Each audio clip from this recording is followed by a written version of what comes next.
Man, do you like podcasts? Well then, welcome to No Gimmicks Needed. So, what do you guys want to talk about? this is the Nerd Coalition. Enjoy the show. NXT this past Saturday, had their No Mercy PLE event. And this is coming right off the heels of we're in the middle of this NXT invasion happening. First of all, Prime, did you... I meant to talk about this on last week's podcast, but I didn't have time for it. I got to throw this out there real quick. Did you see Homecoming, NXT Homecoming at all? Or heard about it? Yes, I did. I seen it. Yo, do you know how pissed I was for the disrespect for Bobby Roode? That bothered me. I seen a lot of people that was like, dang, he should have did more. And I was like, yeah, that is true. But also, it's like... They had William Regal do his whole entry just to say one word, and it's like, yeah, I think they should have did some different stuff. I don't know. But here's the thing, though. But it wasn't even just about in the back.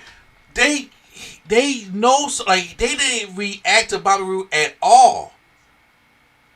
They didn't cheer. They didn't. It's one thing if he came out on the main roster and you're just like, oh yeah, I don't remember Bobby Roode. But this was the NXT, like one of the best NXT champions that was on NXT. That especially back in the 2016, 2017 era, that was Bobby Roode was the shit. Glorious, everybody remembers Glorious. That was a thing. Everybody remember Glorious.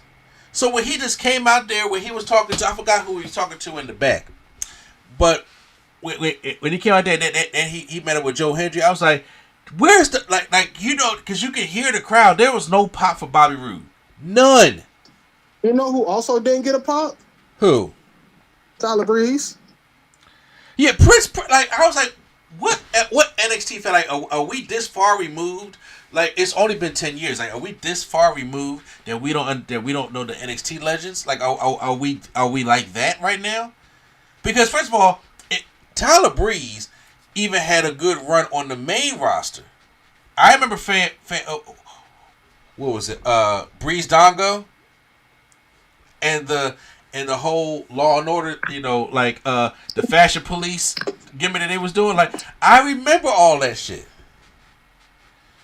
But man, I was just like, yo, like where is them getting into this guy? So like that crowd bothered me for the homecoming. I had to get that out. So we got this NXT invasion. So we had this TNA invasion of NXT. And I don't know if you saw that show from last Tuesday when they had the TNA invasion and like the whole front row was like ex-WWE people. And I was just like, damn. This is where we got it. Because it's like we had the Iconics up there. We had Xia Li up there. We had Cedric Alexander up there. Like Dana Bryan, these were all NXT people. These were all already WWE people that came to TNA. I was like, we even have like the diehard TNA people up there anymore. I was like, this is where it's become. And they was just in the forefront. And it's funny how they all got different names. So it's like, what is Matt Cardona on? Like, don't exactly.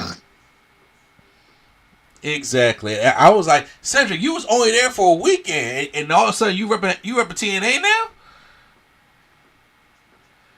I was like, I mean, that's what they do on Raw now when they get drafted. Exactly. You right. So, real quick, I'm gonna do a quick rundown of NXT No Mercy. That they had Javon Evans taking on Josh Briggs. Javon Evans won that match in a pretty good opener matchup against Josh Briggs. Him and Josh Briggs been rivaling, but they gave Javon a nice win with a nice OG cutter at the end. Then we had a singles match for the Women's Speed Championship. Sol Roca taking on Jada Parker. Sol Roca wins that matchup, and the Speed Championship obviously has to go within the time limit. So it was only like a 5-minute matchup, but Jada Parker got distracted and by Zarya on the outside. And I was like, why be dumb, Jada Parker? You know better than this. Like, Zarya is trying to keep you down. You had to beat Sol Roca with a certain amount of time. And you sitting there getting distracted by Zarya. Then Lash Legend comes out, and then Zarya takes her down. I'm just like, okay, whatever. I think that was the weakest thing on the card. Then we had Jordan Grace taking on Blake Monroe in a weaponized steel cage match. So this match was brutal. We know Blake Monroe can be brutal. We see the Hollywood ending matchup. There was one moment where she had Jordan Grace handcuffed to the ropes, and she starts cutting Jordan Grace's hair. Not her joint hair. By the way, Prime, listen. Take it off me real quick. Not her what hair? Her joint hair. Look, tell me, yo, Prime, I know you seen Jordan Grace this past weekend, haven't you? I know you seen her. I've seen she had on all white. Say what? Did she have on the all white? Yeah. I didn't see her hair. What happened? She had the joint hair in. I was like, yo, if you look at that, if you squinting with one eye right now, she like a light-skinned black woman. She had that little. Oh, that hair. Oh. I thought you meant. I thought. Okay. All right. Yeah. Okay. I'm about to say you know what hair I'm talking about. Nah, I thought. Look, it's NXT. I ain't know you meant she like tried to cut off her other hair. I was like, I don't know. I didn't see that. Okay, well, I don't know. I'm gonna act like I don't know what other hair you talking about, but her hair on top of her head, Blake Monroe. Yes, hair on top of her head. You meant her hairstyle. Yeah, I got you. I seen it. Yeah, but with Blake Monroe, now I know it's probably just like extensions of a weave in there, but Blake Monroe was cutting her hair while she was tied up to the ropes. But she should have really made her look like He-Man. Hey yo! Now with the look like I would have given her that bob so quick. You would have, but I was just looking at Jordan Grace. I love Jordan Grace, but I was just like sis, huh? Sorry. I was like sis. She was looking like yo. What was that white woman that was acting like a black lady in the NAACP? And they had to kick her out for lying. I don't know.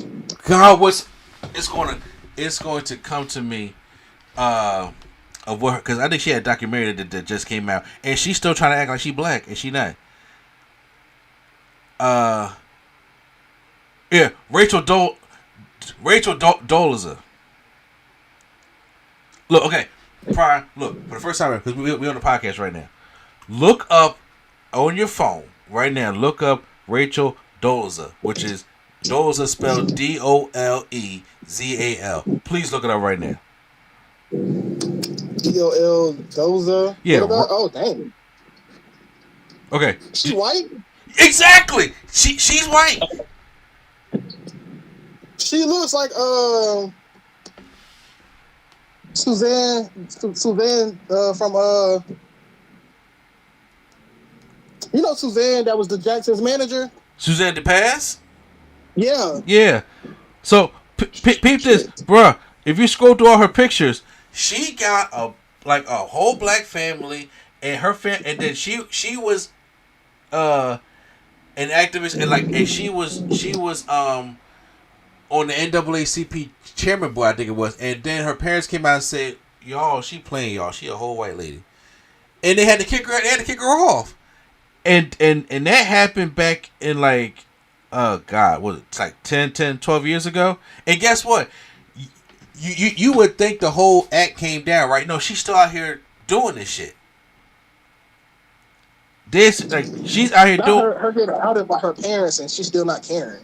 She's still not caring. So when I see Jordan Grace on No Mercy, I mean she looked good, but I was like, if you squinting, right, like with the hair that Jordan Grace had, if you didn't see No Mercy, right? Prime? I didn't see all of it. I just seen highlights from them. Okay, so if you look at highlights, so if you go on WWE.com, on the YouTube channel, and you go look at the highlights of No Mercy, and you see Jordan Grace, you be like, yo, I'm getting the same vibes right now. Do it. I mean, I see her hair, but I seen her had that style before. Yeah, I'm just saying, but with her having all white on, I like she was giving that aesthetic for real, and I was just like, she was like, oh yeah, that's my husband's style of the family. That's what Lady said. She said, what cousin of your husband did you get to do that? So, but Which also, I would say, shout out to her because she got to take care of him at the moment because he had a medical incident, and she's still doing NXT. That's kind of like, I'll say congrats to her and his family and whoever, like, because that's tough. what happened to Jonathan Gresham? Yeah, he had a stroke. Oh shit! Damn, I didn't know it was I damn. Prayers to Jonathan, because first of all, I love Jonathan Gresham. Prayers to Jonathan Gresham. And Yeah, I didn't know it until I seen it because, like, I'm not gonna lie, she only posts stuff about herself online, so I thought they probably broke up silently or something. But then it was like, nah, he had a stroke and he was like recovering, and she was like helping him recover. I was like, oh, okay, that's nice. Oh yeah, no, that's great. That's great. Prayers up to them. And once again, y'all, for out there, for those listening, I'm not saying Jordan Grace is out here with the cultural appropriation, or could be. I don't know. I love Jordan Grace. This is us joking because I was like, that's the vibe I'm getting with the hair that she got going on now. I was like, yo, hey, sis, come on now. But there was there was a spot where Blake Monroe has the bag, and I was like, she must think she's still in AEW. But she pours the bag out. It's not thumbtacks, it's not Legos, it's diamonds. Sharp as. Goes with the character. What'd you say? I said that goes with the character. It goes with the character. Yeah, it goes back with the character. But she gets backdropped on the diamonds by Jordan Grace. And I was like, that had to suck. I know thumbtacks suck, but them diamonds got some weight to it. So that sucks. The finish of the match came when the Slim Jim table was out on the ring.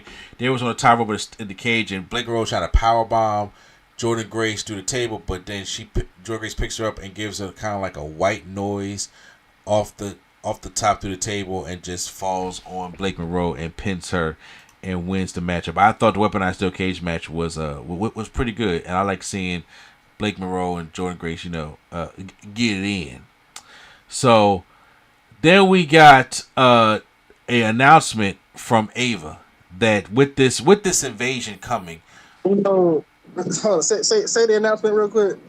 Okay, well, the announcement between Ava, she said that with the invasion happening on October 7th episode of NXT, there will be 2 Survivor Series style matches between NXT versus TNA. On that, you said it with more enthusiasm than she did. Yeah.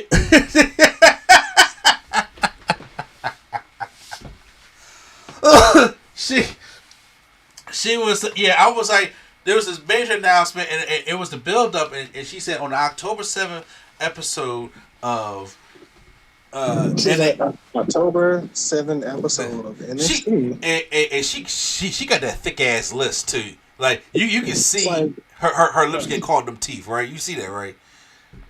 How did she need to go to Cody for lessons? Go ahead. What'd you say?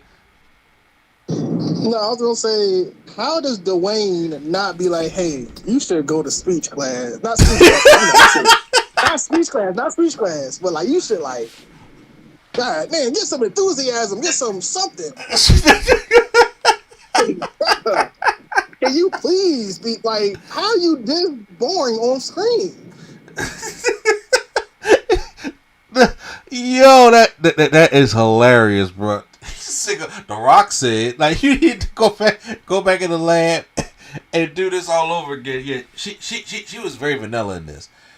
She's very vanilla, and then when she announced it, I was like, no, I mean, I get it because she said that Santino Marella and her will be picking the teams, and I was just like, listen, the weight that this is having right now. It should be heavier than this. TNA got. Yeah, I feel like it should have been its own joint pay-per-view, not just on an episode of NXT. Exactly. I honestly, this is why I was saying earlier. This should have been what Bound for Glory was coming up to be, because TNA, not only did NXT do No Mercy, TNA had Victory Road. So I might as well just talk about a little bit of that in there too, because Kalani Jordan wins the Knockouts Women's Championship. First of all, I was like, which I don't agree with, but okay. You say you don't agree? I don't agree with it, not because of Kalani Jordan. Just like Kalani Jordan is not somebody that you would have put in the face of your brand right now. She's just not like her winning the North American Championship was cool, but like the Knockouts Championship, meaning she's their champion. I don't know if I agree with that. Yeah, and first of all, I was like, I'm really out the loop here because I was like, when did JC Jane lose it? You know what I'm saying? She lost it to Dana Brooks. Okay, yeah. So Dana Brooke got it back another, ex the WWE person, but Dana Brooke got it and then like gave it up. Oh, okay. Yeah, that's right because I think she about to retire. She injured or something like that. Something. Well, she should have been retired. You know what? Listen. Hey, we're not gonna do that. But it was Li Ying Lee, which is Xia Li, taking on Kalani Jordan, and it was a battle royal, and those are the final two, and then they had a match, and then Kalani Jordan won with Indy Hartwell being the guest referee. Now Indy Hartwell is set to get her championship to get a match with Kalani Jordan at Bound for Glory.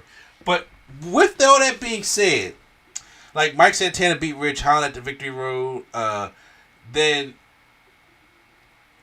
he got attacked by Trick Williams. Leon Slater got called out by Javon Evans for Bound for Glory, which I think should be an awesome ass match. But though I do think that Bound for Glory this year, minus I would say minus one match. That's what it should have been. TNA versus NXT. I feel like they should have just had a joint pay-per-view. Just buy like a joint pay-per-view. TNA and NXT presents Invasion. Exactly, but once again, that's what I'm saying. But I'm like, why the fuck are we doing this on an NXT show? Like, why are we doing this on NXT? Like, I understand why they doing the quote unquote invasion because TNA invaded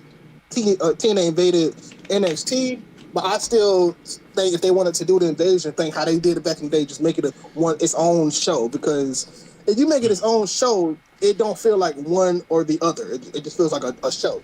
Yeah. But when it's on an episode of NXT, it just don't feel.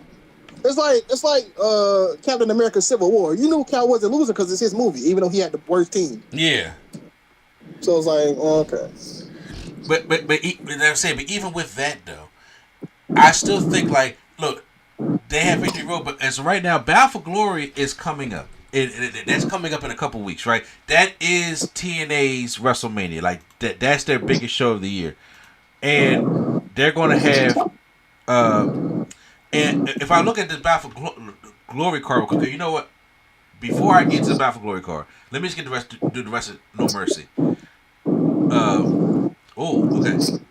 I'm guessing you outside, so like that wind coming in. So if you could just mute real quick.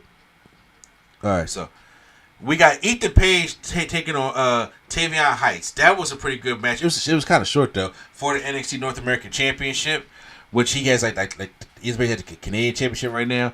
Then we had JC Jane taking on Lola Vice. Lola Vice's family was all in the audience and everything like that.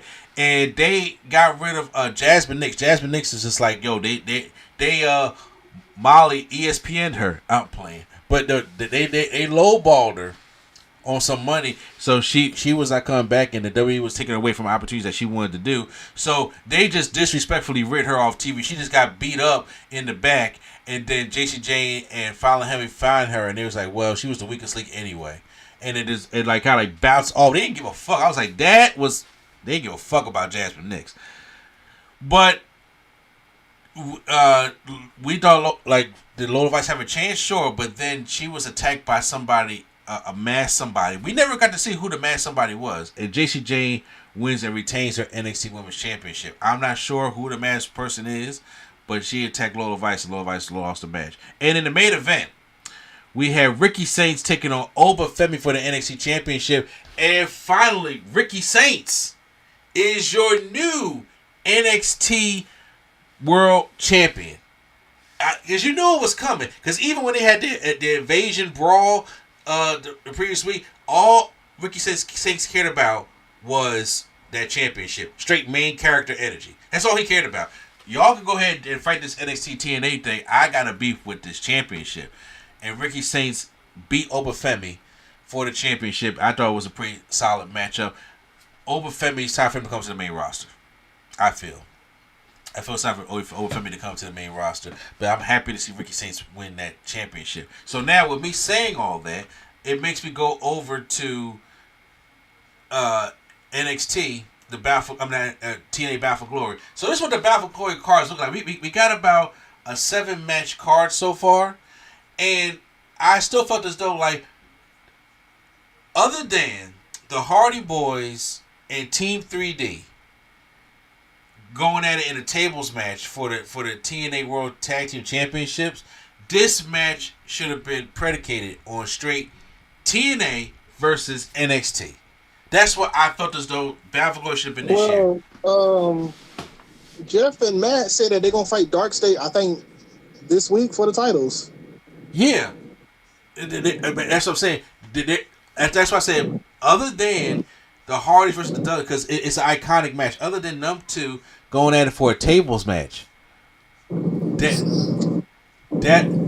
what I'm saying. Other than them doing the tables match, everything else, like, they have a 10-person intergender hardcore war between the system. I'm out. I'm out. 10-person what now? It's a 10-person intergender hardcore war. What's the difference between that and a 10-person cookout tailgate? Exactly, right? Exactly. So it's like, why waste time on this match that's, to be real, I don't care what storyline is going on in TNA right now, is a throwaway where y'all can do the 10-person Survivor Series elimination NXT versus TNA match right there, because you would have your... Moose is in this matchup. And he teamed up with Brian Myers and Eddie Edwards and JDC. What the fuck? And, you mean okay? You mean the 10-man match, not the Survivor Series match? Yeah, this hardcore war shit. And I'm gonna say, ain't no way I'm picking a Survivor Series match. I'm picking Brian Myers. Ain't no way. Exactly, ain't no way. And then on top of that, they're going against the Order 4, which is Mustafa Ali and Tasha Steele and Special Agent. Like, who gives a fuck? What it should be is, like, you take TNA's best guys, you take NXT's best people, and then, like I said, Maestro Williams, because he got to go, because they do have TNA and NXT stuff, like Leon Slater versus Javon Evans. That's a good NXT versus TNA matchup. They have Trick Williams versus Mike Santana, a good TNA versus NXT matchup. But we got Kalani Joy versus Indy Hartwell. I love me some Indy Hartwell, but that is a TNA versus NXT matchup. Okay, like that. You keep the Hardys match, and then, like, they have this Call Your Shot gauntlet match, which is the same shit AEW does. It's a 20-person intergender Call Your Shot gauntlet match. The winner receives a trophy and a contract that they can invoke with any time within 1 year for a championship match of their choosing. Prime, is that not the buy-in, all-in, whatever battle royal or gauntlet match they do at AEW every year at All In? It's the same shit. Yeah, definitely the same thing. It's the same thing. So why not you sub that out and do the 10-person women's Survivor Series match, and you do that shit on Bound for Glory? That's their biggest show. Now, maybe they fear as though that it won't get as many eyes on them. But it's like, why would you gonna have 2 Survivor Series matches on a 2-hour show with commercials? It's not gonna get the same. It's not gonna cook the way it needs to cook without it being on Battle for Glory. I think if you do that like they used to do Invasion, even though the Invasion angle sucked, but if they do it like that, that will get more eyes on Battle for Glory. Isn't that what you want? Like, I feel as though like they kind of botching this Invasion thing going on. And like I said, I feel like they rushed it.